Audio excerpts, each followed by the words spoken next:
Maghihilom din ang puso ko sa tamang panahon.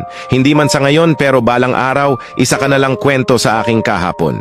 Masakit man ang ating paghihiwalay. Nagkasamaan ng loob at nagsiraan. Balang araw mauunawaan din nila kung bakit sinuko natin ang isa't isa. Napangit man ang kwento mo sa akin sa iyong mga kaibigan, pamilya o mga barkada. Ayos lang sa akin na ako'y masama sa paningin nila. Hahayaan ko silang mag-isip at isipin kung paano mo ako sinira sa mata at isip nila. Dahil tiyak sa pananahimik ko, darating din ang araw na maririnig din nila ang panig ko. Kung paano mo ako niloko at binaliktad ang kwento para ikaw ang magmukhang biktima at akusado. Naisip mo bang hindi nagwawagi ang mga taong sinungaling?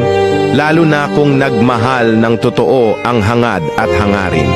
Ngunit sa kabila ng lahat na pinapakita at pinaparamdam mo, ay nagawa mo siyang pagtaksilan ng nakatalikod ang tao.